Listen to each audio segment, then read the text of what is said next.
Pagkakasangkot ni Martin Romualdez sa nakawan sa flood control projects, pinatunayan ng mga lumutang na testigo sa pagdinig ng Blue Ribbon Committee. Kaugnayan ni Romualdez sa mga diskaya, hindi na niya maitatanggi pa. Pero bago ang lahat, mag-subscribe na sa aking YouTube channel at i-click na rin ang notification bell para updated ka sa mga bagong balita sa ating bansa. Lumutang nga ang dalawang testigo upang patutuhanan na si Martin Romualdez ang utak ng korupsyon sa ating bansa. Itanggi man ito ng dambuhalang bonjing, ngunit katotohanan, lalabas at lalabas pa rin. Chairman ng Blue Ribbon Committee na si Ping Lacson, magagawa kayang ipadakip si Martin Romualdez? Please sit down and ipaliwanag nyo lang bakit kayo naanditong dalawa. Kayo na yung magkwento. Sige.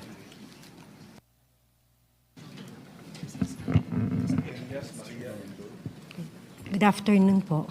We have their real names. Nandiyan naman sa invitation. Thank you. Okay, so we are working for our boss, Rico Ocampo, who was the previous tenant of 30 Tamarind at Forbes Park. 30 Tamarind, South Forbes. South Forbes, Yeah. sir. Kayo yung mga staff ni Mr. Rico Ocampo. Kami po, yes po, office staff po ni Yeah. Sir. Na siya yung tenant doon sa bahay na naibenta noong April 2023. Go ahead. That is Continue. correct, Your Honor. And then, during that time, January 29, we were CC'd sa email sa boss namin that we are being evicted January 31 at 3 p.m. Dapat nakalabas na kami ng place. Unfortunately, sa sobrang dami po ng gamit, we weren't able to comply with our deadline.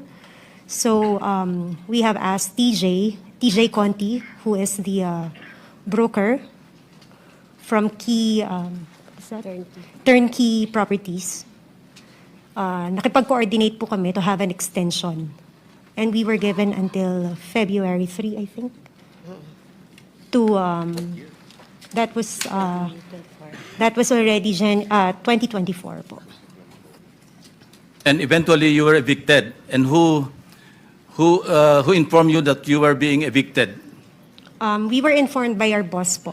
It was parang email po ng law firm. And then sinisi po kami ng boss namin for us to be aware that we have to leave the place by January 31, 2024 at 3 p.m. Yeah, I was able to talk to your boss, si Mr. Rico Ocampo. And he made mention na meron kayong nakaharap nung you were forcibly being pushed out of the residence. Nabanggit niya si Carla Diskaya. Would you confirm that? That was February 1 po. Yeah. TJ Conti, he introduced us to the contractor, but he didn't mention the name. Yeah. But how did you know that that contractor being referred to by TJ Conti is actually Mr. Diskaya? Well, actually, sir, we already mentioned to our boss nung lumabas yung mukha po ni Mr. Diskaya. Nasabi ko, Saan lumabas ang sa mukha? TV po, when the flood control project is being brought up now. During the hearings? Yes, during the hearings. Okay, so sabi so- ko sa boss ko, sorry about that. Sabi ko po sa boss ko, tsaka sa colleague ko, tingnan nyo nga, ma'am, tingnan mo pong maigi itong mukha na to. Hindi ba ito yung contractor na pinakilala sa atin ni TJ Conti? And then we both agreed na siya nga. And he was physically there? He was physically there. How long did you talk to Mr. Diskaya? It's less than 5 minutes po, pero kasi natandaan namin siya because he was the one manning the people na sinabihan pa na tulungan kami para mapabilis yung pag-move out namin. Kindly narrate the conversation that took place between you and Mr. Diskaya at that point in time. Okay. During February 1 po, it was just a short introduction by TJ Conti. He mentioned that he is the contractor. And then February 2, medyo nagtagal po kasi nakiusap na nga kami na we really cannot matanggal lahat ng mga gamit dahil sa sobrang dami. And he also mentioned to us na contractor ako dito eh. Meron din kaming deadline. And then we both asked, baka pwede po namin pakiusapan yung may-ari, yung bagong nakabili ng bahay. And then he also mentioned that si Romualdez ang nakabili. And then after po nun, That's according to Mr. Diskaya. that is according Okay. to the contractors. Now, nandito tayo ngayon sa pagdinig, ano? Kung makikita niyo personal, si Carla Diskaya, makikilala niyo? Yes, Your Honor. Pakituro niyo nga kung nandito siya sa loob ng session hall. Lapitan niyo na lang kung sino diyan sa among the resource persons. Hindi, lapitan mo na lang at hawakan mo na lang sa balikat, hindi magagalit yan. Your Honor, Excuse pwede me, po bang... you will be recognized later. Okay. No? Tuloy lang natin itong proceeding muna. Sige, miss. Pareho kayo, ina-identify nyo na siya mismo yung kaharap ninyo na sinasabing ang may-ari ng bahay, si Speaker Romualdez, at kailangang umalis na kayo? Kindly answer, use the microphone. Tama po, Your Tama Honor. po, sir. So maski ngayon, sa susunod na panahon, sa ibang pagkakataon, ganyan pa rin ang inyong magiging statement. Correct, Your Honor. O ngayon, Curly, it's your turn. Your Honor, okay lang po ba tanggalin nila yung face mask nila? Kasi sa totoo lang po, talagang hindi ko sila naaalala kahit sa panaginip ko na naginip It's ako not ng for you to bangungot. identify them, it's for them to identify you. No? Your Honor, wala po kasi akong maalalang transaction at saka that's your nakapas. option to deny. What we're establishing here is the fact that there are two witnesses present here under oath na sinasabing nagpunta ka doon at ninename drop mo, totoo man o hindi, si Speaker Romualdez na siya nagmamay-ari, bagong may-ari noong number 30 Tamarin Street sa South Forbes. Yun lang naman eh. It's not for you to be able to, hindi naman ikaw ang witness against them eh. I don't know if I'm correct, Secretary Bida, kindly help me out, or Dong, PG Dong. Tama ba yon? Wala siyang karapatan na i-identify yung nagturo sa kanya? Opo. Ang right to confrontation ho kasi, kung yun ho ang iniisip ni Mr. Diskaya, will come at the appropriate time. But for purposes of identification, ang kakailanganin lang po ay yung taong mag-identify dun sa taong kikilalanin. Thank you, PG Dong. Sige, say your piece. Your Honor, gusto ko po sanang ma-identify po muna yung dalawang nagtuturo sa akin kasi kahit ni minsan po, hindi pa po ako nakakapasok sa South Forbes Park. Hindi ko pa nga alam kung anong mga uri ng mga bahay meron doon. So, malabo po talaga at wala po akong inuutusan na kahit sinong broker kasi takot po akong bumili sa mga lugar na yun. Ang kaya ko lang bilhin po ng mga lupa sa lugar lang po ng mga Pasig na hindi ganun kamahal ang presyo ng lupa.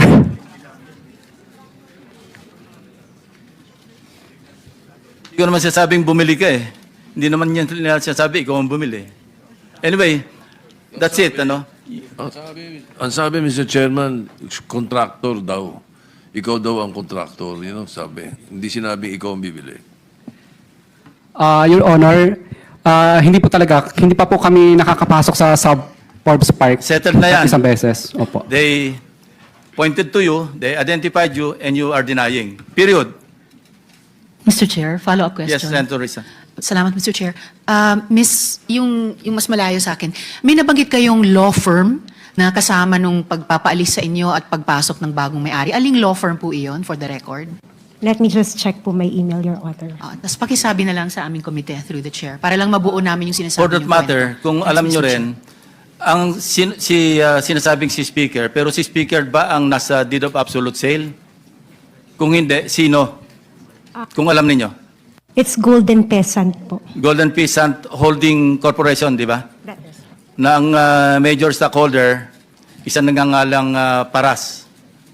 Hindi ko lang po sigurado. Yes. But for the law firm, it's Ocampo Manalo Valdez Lim.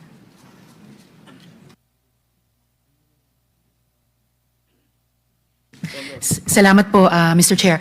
Una, point of information lang. Nabanggit po kasi kanina na dapat sana fina-flag na ng COA yung mga iniimbestiga ng aming komite na flood control projects, either na ghost or substandard. No, yung sinabi kanina ni Senator Kiko. So, yung point of information dyan ay, in fact, ang COA ay nakapag-flag na ng 4 na proyekto sa Bulacan amounting to a total of 330 million pesos. So baka habang dumadaan ang panahon mas marami pang mafa-flag ang COA. So yung mga Unang mga tanong ko po, follow-up questions, Mr. Chair, sa DPWH. Kaugnay po yung anong resulta ng audit o investigasyon na ginagawa ng department dun sa mga ghost or defective na flood control projects. So yung mga nabanggit nyo na po kanina, Yusek Bisnar, na isamuitin na po ito yan sa ICI. Tama po ba? Your Honor, after po nung technical inspection and assessment, meron pong internal audit within DPWH. Ito naman po more of yung mga documents and payment billings ang titingnan. After nito po, saka po ipapadala sa ICI, Your Honor. Okay po. So hindi pa po. May time frame po ba kayo para mag-submit sa commission? We will do it as much as possible because ang figure po na pinag-uusapan is around 292. 292 projects. Out of the 337, Your Honor. Opo. And within this month po ba yon or within the first quarter of the year? Ano po yung horizon na tinitingnan nyo to submit to ICI? Within first quarter po. Within the first quarter. Your Honor, what we'll do is kung ano po yung matapos, Yes. submit na po kami kaagad sa ICI. Hindi na po namin hihintayin matapos po lahat. Opo. So we will submit as as ES is finished. So pwede pong batch by batch. Yes, Your sunod-sunod. Honor. And then sa ombudsman, within the first quarter din po ba kayo magsasubmit or mas maaga or mas late pa doon? Your Honor, yung ICI po ang magre-refer po sa ombudsman. Alright, salamat po, Yusek. And ilan po yung dapat maasahan ng publiko? Yung mga nanonood nitong hearing, yung mga nagalit, yung mga umasa, yung mga nagrally, yung mga nagsumbong, both sa Senate Blue Ribbon at saka sa executive. Ilan po yung aasahan ng publiko na mga contractor sa private sector at opisyal sa public sector na makakasuhan? Your Honor, kasi po gaya po nitong 416 na ito na nai-announce pero hindi pa po tapos yung technical inspection and assessment at saka po yung internal audit. Mahirap po magbigay ng number kasi po baka po gano'n naman po, may i-expect na naman po yung public. Pero what we're reassuring po, the public and this committee is lahat po ng pwedeng gawin ng department para suportahan po yung effort ng ICI ay ginagawa po namin. Well, I would agree, Mr. Chair, na parang double-edged sword yung expectation. Kasi baka, lalo na kung magbibigay ng petsa, umasa, baka kapag lumampas, mabigo. Pero merong aspetong, siguro positibo din yung expectation na mas magiging solid yung pag-asa ng publiko na magbubunga talaga itong aming investigasyon sa Blue Ribbon, magbubunga ang internal investigation ng department, magbubunga ang mga proseso sa ICI at saka sa ombudsman. So, siguro naman, tulad ng sinabi nyo, magsasubmit kayo sa ICI in batches of cases. Meron ba kayong sense na ano yung magnitude ng pwedeng i-anticipate man lang ng publiko na makakasuhan? Tens of contractors and officials ba? Dose-dosena ba? Aabot ba sa 100? Ano yung sense po ng department as of now? Your Honor, yung capability po ng internal audit service ng DPWH will be maximized po para po tulok into this 416 projects. In fact po, meron pong effort, hire nga po ng additional accountants and even engineers for yung quality assurance unit. And auditors po? Opo, auditors and accountants. Para po mas mapabilis po itong process natin. And sa ngayon po, sa mga proyektong at least na kompleto nyo na yung internal audit, ilan na ang maaasahan ng publiko na either na posibleng makasuhan bunga nitong internal audit at investigasyon ng department? I cannot give an exact figure, Your Honor. The range is? But we will submit a report on this matter para po mas accurate po yung maibigay namin na data. Magsasubmit po kayo sa aming komite? Yes, Your Honor. Mga kailan po matatanggap ng aming chair yung report ng department? Within the month, Your Honor. Within this month. Okay. Yes. Salamat po, Yusek. Tapos, follow up sa ilang naunang interpelasyon na. Itong pinag-usapan at iniintindi naming coordinates, magkakaibang klaseng mga coordinates. Anong epekto ng balitang hindi tama ang coordinates na ginamit sa pagtunton ng mga posibleng ghost at saka substandard projects? Ano yung naramdaman ng department na epekto ng ganon? Una po, dahil po mali yung location coordinates na ibinigay at ginamit ng mga nag-validate. Siyempre po, ang effect po noon is na-mislead po sila into the wrong locations. And even po yung report na isinubmit nila is basically mali rin po kasi mali na kagad yung location coordinates na pinagbasihan po nila ng inspection po nila. So, ang effect po nito is basically po, we will restart all over. Kung natapos na po natin yung 1/3 ng 30,000 flood control projects in the last 10 years, and then i-reassess na naman po natin to. Just to be sure po na with our data. So dahil po na mislead, Mr. Chair, so it did a disservice, hindi lang sa paghanap ng komiteng ito at ng ibang investigating bodies ng katotohanan, pero on top of, in effect, nanakaw yung buwis ng publiko, lalong binaha nung bumagyo, dagdag pang naloko, at least para malaman ang postmortem, kung ano yung totoong kwento. Dahil mali yung mga naging report, parang lalo pang natamaan yung reputation ng department or ng executive as a whole, ng gobyerno as a whole. And at dahil kailangan nyo palang i-restart ulit yung 1/3 nyo nang natapos na out of the 3,000 projects na pag-audit, pag-imbestiga, significant po yun, no? 1/3 already. Uulitin nyo pati iyon, bukod sa 2/3 na hindi pa nasimulan. So, parang nasayang din, no? Yung effort, yung energy, yung resources ng department, Mr. Chair. Tama po kayo, Your Honor. Okay, so hindi po maliit na damage, no, all around.